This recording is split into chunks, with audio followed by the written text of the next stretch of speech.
Hello, my name is Erin Colati, and I chose to discuss the article that's called The Nude Pictures That Won't Go Away. I might butcher her last name, but it is an essay that Emily Ratajkowski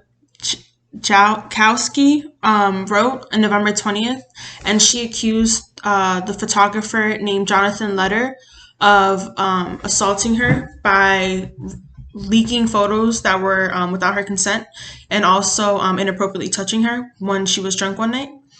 Um, sorry, I wrote this down. So he went and published Polaroids that she took years ago, and she did not give him consent to release them, but he was still releasing those Polaroids. He claimed that her agent agreed to sign a contract and agreed that he could release these photos years later, and the agent denied ever signing the contract and claimed that he might have forged it because she said that she never agreed or signed to any terms. In the essay, she also wrote how Letter sexually assaulted her. One night after a photo shoot, she got drunk off wine with drinking with him, and he inappropriately touched her. Another woman, also named Kathleen Soborara, once she read Emily's essay, she was disturbed by what she read and could also relate because the same thing happened to her minus the assault. He photographed her twice in 2013, and her photos are still circulating around the web even without her consent or signing anything. He just took the photos and kind of did what he wanted with them. So one day after reading her essay, she wanted to know if her photos were also out there. And when she Googled her name, she found on Instagram that a Japanese company was publishing her provocative photos without her even knowing that this was going on now.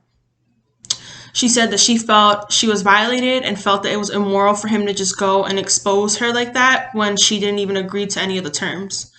Um, Another person who came out against him was his former wife. They both worked on a magazine together, and she was an editor in chief, and he was the creative director. She confronted him one night about an incident from another previous model that I'll talk about later on. And when she confronted him, things escalated. During their argument, he choked her while she was holding their baby, and he was charged and arrested on January 2012 with criminal obstruction of breathing or blood circulating and endangering the welfare of the child. But the trial was acquitted and the case was sealed. It was only in 2017 that in the divorce-related hearing, he denied all the incident and the accusations of ever violating any woman.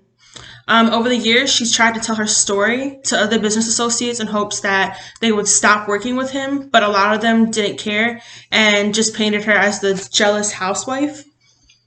After Emily's essay, more of his abusers started to come out and speak out in hopes that he can finally be held accountable for his actions. One woman described that she felt crazy for a whole year and that it's part of his abuse. He makes you feel like you're crazy and look crazy in order to make him look like nothing's going on. She also said that he would control your weight, hairstyle, clothing, who you could work with, who you couldn't work with. He taught her that her body can only be respected and appreciated if it was naked. So he started kind of like not brainwashing, but in a way, just stimulating their mind, saying that, it's your body that sells and your feelings kind of just suppress them. A lot of the models that did come out claimed that they felt uncomfortable while shooting with him, but didn't want to say anything because they didn't want to be viewed as difficult or troubling to work with. You see it a lot in the modeling industry that a lot of models are sometimes put into situations that they don't feel comfortable in. And if they say anything, they're viewed as being difficult or they're just easily replaceable. So they tend to just kind of keep shut when that shouldn't be the case at all. A theoretical framework that I found was victim blaming. The industry tends to put the blame on the models and ignore or push the details of the assault and mistreatment under the rug. With his wife, she tried to stop him and try to get other colleagues to understand what he was doing, and they just ignored her and pinned her as the jealous housewife who, was just trying to come after him for his money or destroy his image because they got divorced, when in reality she was trying to tell of something that was actually happening. Another model claimed that she was afraid to come forward because she knew that he had photos of her and was afraid that he would release them out of retaliation. And when looking at recommendations, I think the industry as a whole should provide support groups for the models and make sure that they know their rights before they're going into photo shoots. A lot of the times we hear that models don't want to speak up because they're afraid. Like I said earlier, they're afraid that they can be easily replaced, or they're not going to get the gig. When there should be a support group that is backing them up and letting them know that they're not alone. The model shouldn't have to feel threatened to come and speak out and speak their truth.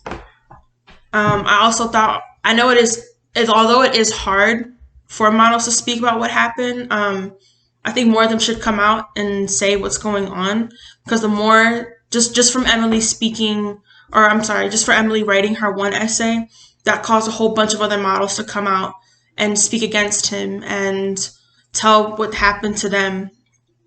Just so there's support, there's a support group with just speaking out and letting it out and knowing that you're not alone and that you are being heard. When doing self-reflection on this, I didn't have too much difficulty to apply the knowledge that we've learned to this assignment. I thought the hardest part was finding the article, but once I found this article, I connected it to a lot of what we learned about victims and how victim blaming, I thought, was a huge one in this essay, because a lot of them said they wanted to say something, but they were afraid of what was going to happen, or they were looked at as, oh, well, you know what you're getting yourself into, so you should expect to see what's coming.